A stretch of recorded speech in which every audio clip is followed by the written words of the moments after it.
Tumakas ka na! Ilikas mo na sarili mo! Felix, hindi kita iiwanan dito! Hindi kita iiwanan dito! Kung mamamatay ka dito, mamamatay tayo na sabay! Halika na!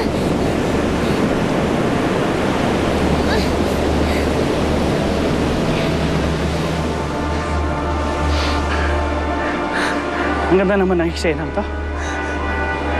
Isang babaeng hindi kayang iwan ng lalaking mahal niya.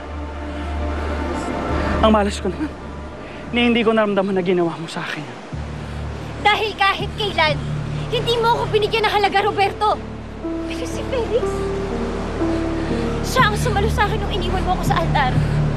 Ginawa niyang lahat para sa akin. Binigyan niya ako ng bagong buhay. Pati yung kasalanan niyang hindi niya sinasadya. Inako niya, nagpakulong pa siya para sa akin, para hindi na ako mahirapan. Grabe na yung nangyaring paghihirap kay Felix, Roberto, kaya please, pabayaan mo na kami. Gago ba ako, Melissa? Ha? Gago ba ako? Ang dami kong hirap sa'yo. Tapos basta ka na lang kitang ibibigay kay Felix? Pabayaan mo na si Melissa! Ako na lang harapin mo! Ah, ikaw talaga ang harapin ko! Dahil balakid ka sa amin sa buhay ni Melissa! Kung gusto mong barilin si Felix, ako muna mapapatay mo. Melissa! Talagang mahal mo yung lalaki yan, ano? Pues, kailangan siyang mawala. Melissa! Ano? Melissa!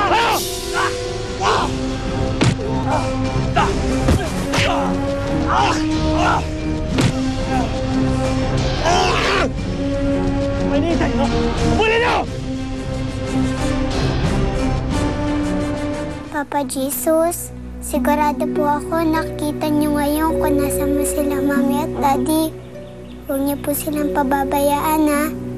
Di po ba nagpray ako kagabi na pauwi niyo na po sila? Kaya po sigurado maya-maya lang nandito na po sila. Magkakasama na ulit kami. Thank you din po pala.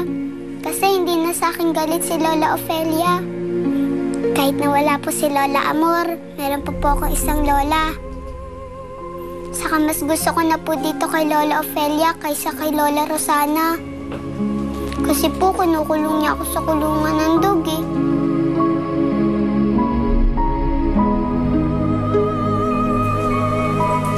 Eva? Halika nga rito. Halika nga. What did you say? Kinukulong ka kamo sa kulungan ng aso?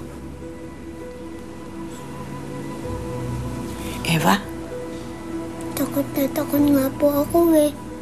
Pero buti na lang po nandito na ako sa inyo. My God. How could they do this to you?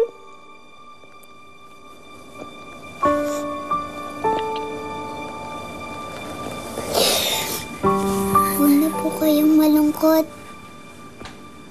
Nandito naman po ako, eh. Sana po maging love na rin si Mami para happy na po tayong lahat. Of course, ma'am.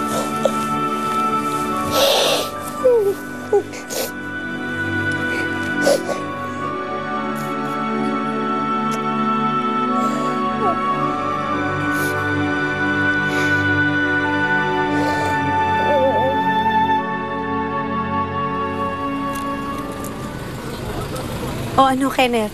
May balita na ba kina Felix at Melissa? Wala pa rin nga eh. Kinakabahan na ako, ah. Paano kung imbis na mailigtas si Felix at Melissa, mahuli pa sila ni Roberto? Huwag naman sana mangyari yun. Sa tindi ng galit ni Roberto kay Felix, hindi malabong mapatay niya si Felix. Ganun katindi galit niya. Baliw na si Roberto. Tingin mo kaya niyang gawin yun?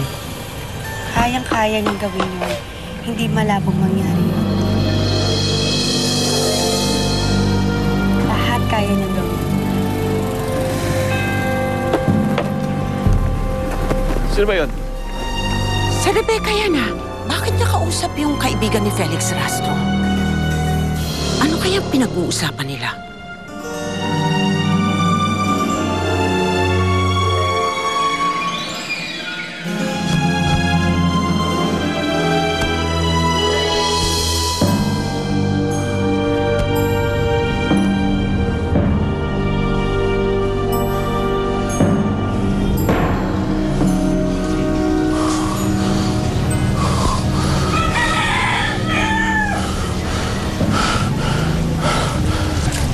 Boss!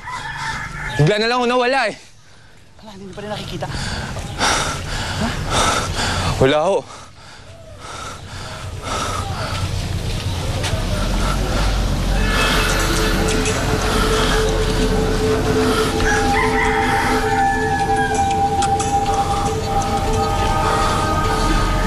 Hindi kasi nakakalamig.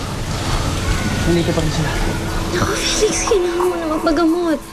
Namiss na mas importante makatakas tayo ni Roberto. Hindi, Felix. Ayoko nakikita nahihirapan ka.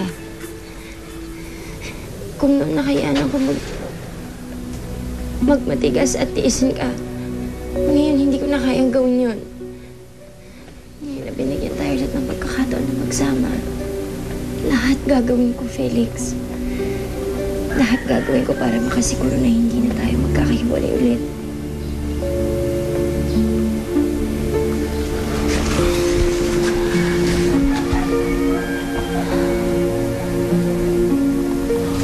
Maghiwalay tayo.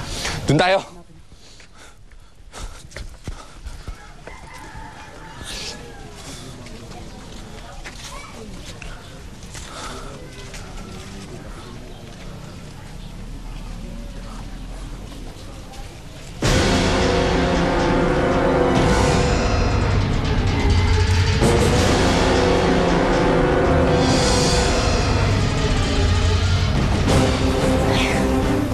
Sige.